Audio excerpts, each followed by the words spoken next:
the gateway to the West, Cardinal Nation. St. Louis, Missouri is home to some of the most brilliant physicians in the world.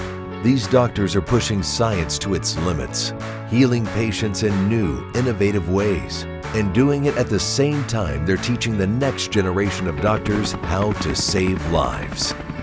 Meet Dr. Steve Pincus, specialist in hematology and oncology, and Dr. Medhat Osman, a specialist in nuclear medicine, who is leading a clinical trial using radioactive isotopes to target and eradicate cancer cells in prostate cancer patients. This is the science of healing. Nuclear medicine is part of radiology, but it's very unique because in radiology, you have a machine-produced radiation that goes through the patient. These are the pictures that we'll look at if you ever had a chest X-ray or a CAT scan. But in nuclear medicine, our source of radiation is actually from within the patient. So we inject the patient with a small amount of radioactivity, and then we capture the images when these gamma rays come out from the patient. That gives us information about the function of some of the organs in the body, and then also for chasing cancer, where the cancer is. The big advancement for us in nuclear medicine is the ability to treat and target tumors, not just diagnose the patient has something wrong, but being able to use that technology to get medication and treatment to that specific area, maybe where the tumor is. It is the concept of a magic bullet that if I can see it, then I can treat it, and the treatment will target only the cancer cells with minimal exposure to the rest of the normal organs in the body. I was invited to give a lecture in 2014 at the World Federation in Nuclear Medicine, and there was a big session about Theranostics. And I was just blown away listening to this and how finally we're going to be a major player in not just in the diagnosis of cancer, but also in treating cancer. The two key players at that time in that meeting was a colleague from Germany and a colleague from Australia. And I spoke to both of them and I said, I'll do anything to come to your center and learn more about this field. And they were both kind enough that they gave me a verbal approval of me visiting their center. I'm tenured, and part of the academia, SLU, is the ability to go for a sabbatical. And the idea is to go learn about something new and bring this back. I end up by going to Australia, in Melbourne. And it was that's where I spent time at Peter MacCallum Cancer Center, which is one of the largest cancer centers in the world. And they were just doing cutting-edge theranostic approach to many cancers. So I learn as much as I can, and I work with the colleagues there, get ready to offer that, because I knew that it's a matter of time where it's going to be FDA approved.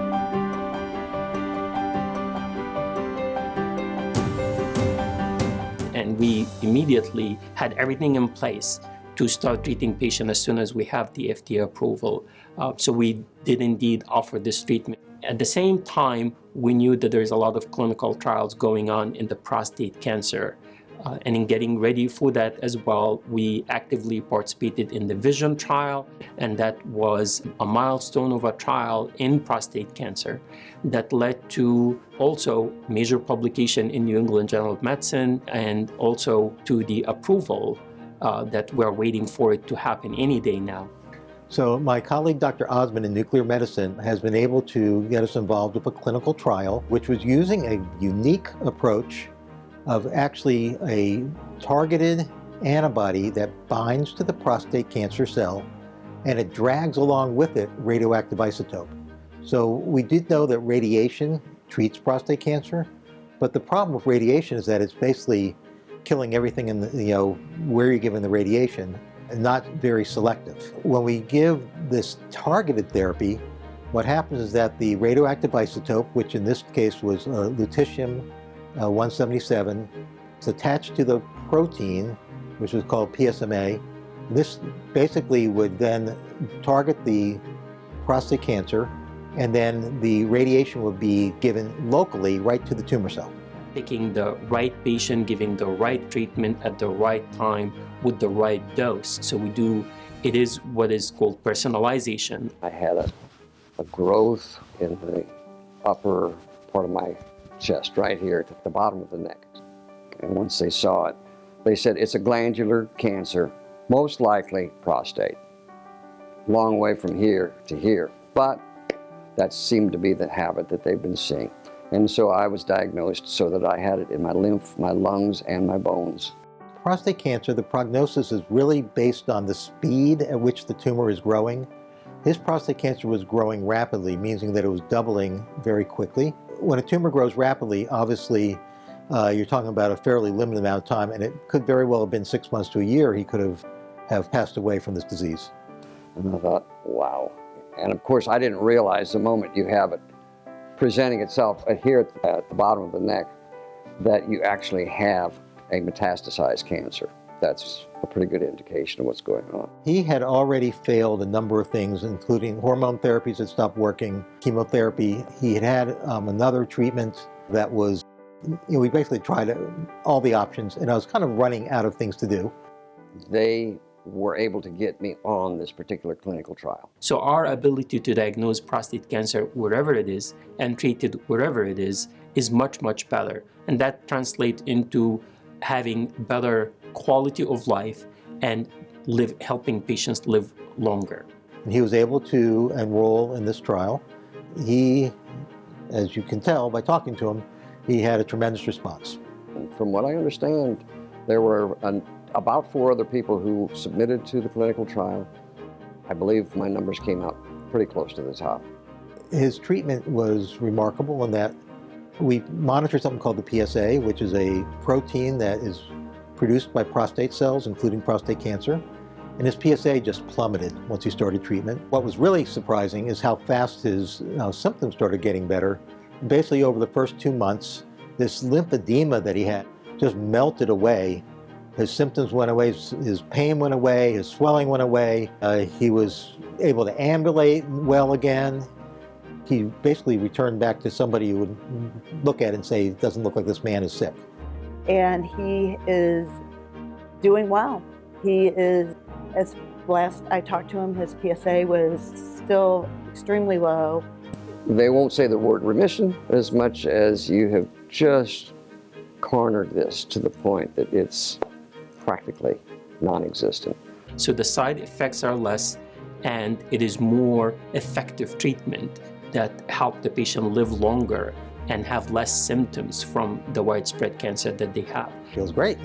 So how it makes me feel when somebody responds like that obviously is great. I love to be able to see patients doing well. It's totally healed now 9 years later, but I'm a member of a survivors club I didn't really want to have to be a part of, but I am, so I guess I'll just pick that up and carry it.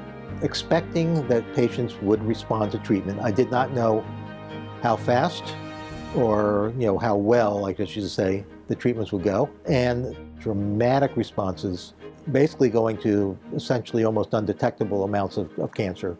The clinical trial for Vision PSMA was a game changer.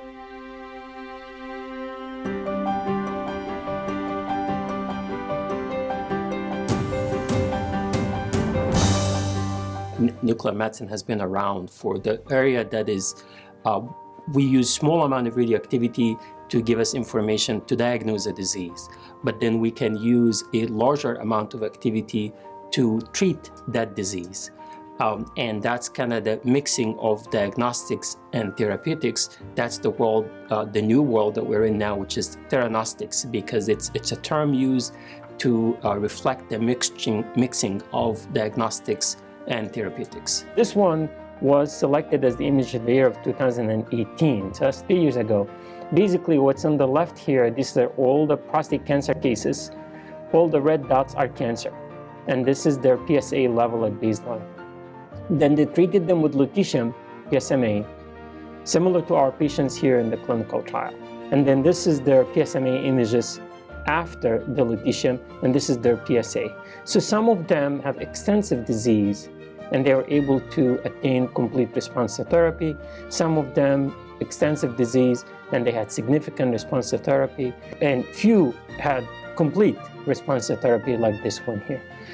So right now we have the imaging capability with the new recently approved FDA, and it's pending giving the lutetium treatment. But then you can use that to assess the response to therapy. So you can image where the cancer is, you can treat where the cancer is, and then you can assess the response to see how successful you are.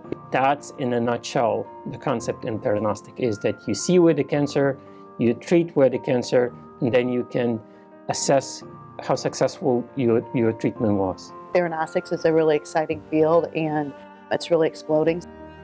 So the whole concept of Theranostic is picking the right patient, giving the right treatment at the right time with the right dose. When Dr. Osmond returned from Australia, the scans that he has shown us of individual patients are miraculous. This is just the beginning. This is an exploding field now, and industry is quantifying this as being would exceed $30 billion by 2030, and I think it's going to be even more, because not just prostate cancer, this is now being tried in other types of cancers, in breast cancer, and in renal cell cancer, and in brain cancers. I remember I was in Australia and they show us, here's the case and here are the images and showing a widespread disease. And I knew we're going to see the patient. I'm expecting the patient to be coming in a wheelchair and be complaining about all the pain and the symptoms from widespread disease. Patient is walking and joking with the physicians, and he's telling them, you caused the problem because I actually made a list of my bucket list and spend all the money that I have because I didn't think I'm gonna live, but now you're helping me live longer and I have to go back to work again. He had got a call, they told him to come in for some testing.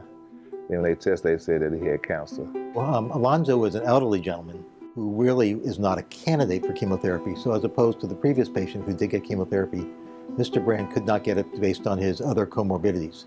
So because of that, he really had very limited options. Hormone therapy was no longer working, and his disease was progressing. Really, I wasn't expecting him to make it through the year.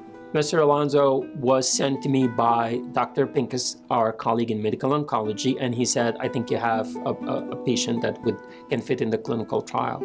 And we interviewed the patient. He is a man of few words, but we understood, based on reviewing his record and his images, that also he has a widespread disease. He is not able to do much, and because of how spread his disease. It was beautiful. To me, it was, because it's bringing me back around. So he wound up doing it, and we've been going through weeks and weeks and weeks, and I see him just get better and better and better and better. It's kind of like I saw him go from to, and they say it's because of that, so I'm forever grateful. And I always meet with him when he's coming back to take another dose of the treatment. How are you feeling? And he has this, again, just a smile, and he say, beautiful. Like when you put medicine in your body, medicine go everywhere. But they just straight put it directly to it. That's what they was telling us, and it helped. And the response, actually the response was better than they thought it was going to be. And he's still on therapy right now. He's not finished with treatment. So far, he has been tolerating it really well, amazingly well, and he's feeling well. Because of this clinical trial is set up in such a way that I'm supposed to be blinded in terms of results, I do not know what his PSA is doing. But if clinically, he's definitely improving. His anemia is resolving. His symptoms are better. He feels better. You know, there is the symptoms related to cancer have resolved. You know, instead of saying I'm cool, or everybody gotta, I'm fine. This how, you know, to just I'm fine. To what we're doing today, hey, you coming to get me? And first he was like, oh, go ahead, I'll go. Then I was going to the store for him like yesterday. He usually, well, go ahead and grab this. He got out the truck yesterday, and we actually walked through the store. And I'm saying, it's such a, man, I don't want to break down the tears on the camera, but I think God gave him his quality of life back that he needed. It's really amazing to me.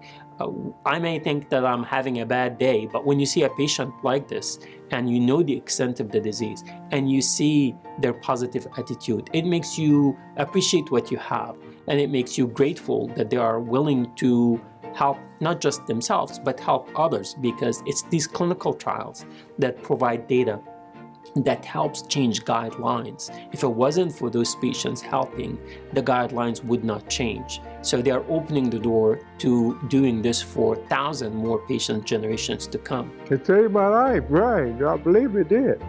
I can't think of a better feeling that you can have impact on someone's life, but to take away cancer. Cancer is still a word that scared anyone. And so the idea that someone can say to them, without a knife, without surgery, without any of this, your cancer is gone, when everything else failed in treating them, I can't think of anything that would be more rewarding.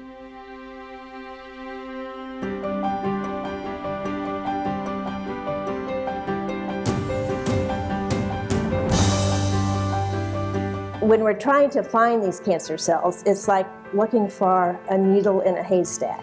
That's how small and how difficult these cancer cells are to find.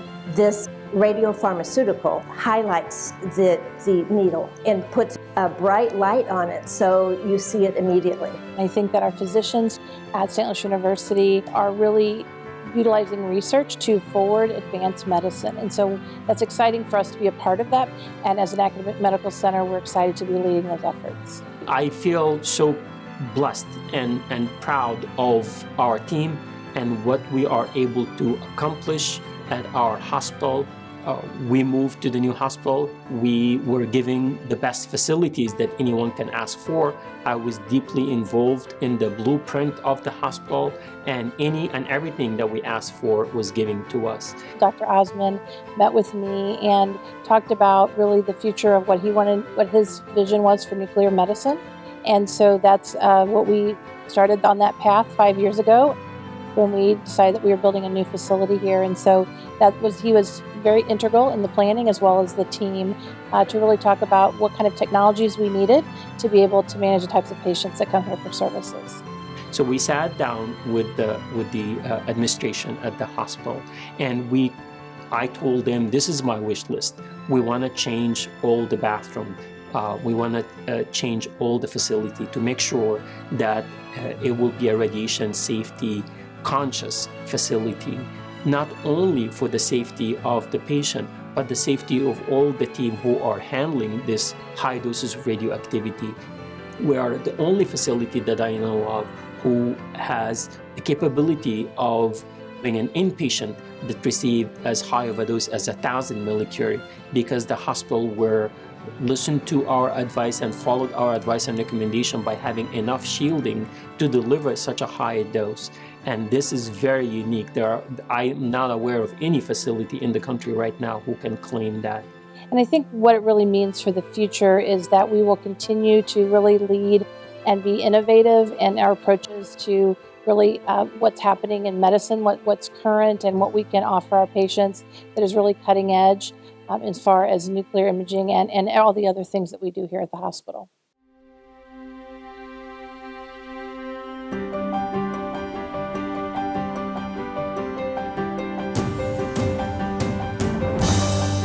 I joined the VA back in January of 2009. Fortunate to be where I am because at both St. Louis University and in St. Louis VA, I have a wonderful team at each of these facilities and wonderful group of patients that there's no shortage of prostate cancer on each of those facilities, but then also in other types of cancers. But for now, we're actively involved in multiple clinical trials at both St. Louis University and St. Louis VA, so are able to offer that to the VA patients and also to our patient at St. Louis University Hospital. I remember the first VA patient that we treated on this vision trial. He came to us and he was in a wheelchair, that they literally had to carry him to help him go to the bathroom and then bring him back to put him on the wheelchair. And after we started the treatment, the patient pulled his cell phone and he said, "Dr. Osman, I want to show you something." And he was showing me a red Corvette that he bought and he's driving now. And I just could not be happier. He had good quality of life and he was able to do stuff that he was not able to do before. This is a VA patient, and I was asked to evaluate his file and see whether he would be a good candidate, also sent to us by a colleague from medical oncology. And on paper, he fits the diagnosis and he fits the eligibility criteria. However, we need to do a screening scan, PSMA, and we did the screening scan, and I had the uncomfortable position of having to tell him. And unfortunately, I knew that in his mind, he had 4 lesions. and I knew from the scan that he has at least 10. So the good news is that we can enroll you in the trial based on the finding that we have from the scan, because all your cancers, you have more lesions than what you knew you had. However, all of these lesions are showing expression of these receptors that we're going to target by therapy. So don't be discouraged by the number of lesions. I explained to him, he had a lot of questions about what's the world of Theranostics, what does that mean, and all of that. And then he basically looked me in the eye and said, okay, I trust you. Radiation is nothing to play with, because, like when it was first displayed, it was used for destruction. But now it's still destruction, but it's specific and isolated. And he's responding, but you feel the weight when you feel you are the last hope for something like that. So I pray that he would be one of the responders as well. So far, we're in the right direction, but you don't know till you finish the full course and see the response to treatment. Some patients would respond better than others. If his scan follows the same course that we have seen in the example patients that Dr. Osmond brought back from Australia, he has a great chance for much improvement. I said, I know you're a scientist. The God I serve sent you to help me. But you know what he said to me? He said that, but he also sent you to help us. So I said, so I laughed, I thought I didn't expect that. Prostate cancer is one of the most frequent cancers in men, and it's very exciting to have this new technology available to them. And I must say that the St. Louis VA is the only VA enrolled in this clinical trial. So our veterans who have volunteered to participate in this clinical trial are opening the doors for near miraculous therapy to other veterans throughout the U.S. I told my daughter and my granddaughter, I said, I'm going to be on Channel 4. It's just kind of halfway joking, but I was serious, So I want them to know that my life is about doing things that can affect them. My grandchildren, stuff that, who would have thought of this right here? This is all relatively new to me, but I'm happy that I'm a part of it. I'll say it like that. I'm very optimistic that going forward, this is going to be exploding as a field, and going to take that model from prostate cancer, giving it earlier and earlier. And the model that's successful in prostate cancer is going to be also successful in breast cancer, in lung cancer, in other cancers that currently we were not playing a role in the management of these cancers.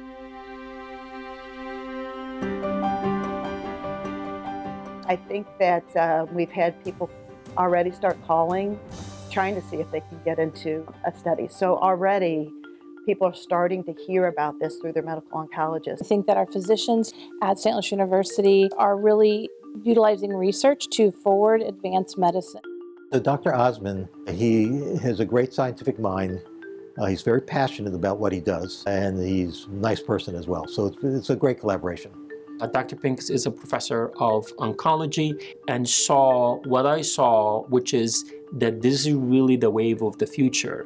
He's a chemotherapy guy, but he knew that this is going to be adding an option for him in treating his patients. And as soon as the publications came out in the Vision trial, he was the first one actually to call me and say, oh, I saw your name. This is actually great that it is now published in New England Journal of Medicine, and we're looking forward to enrolling patients.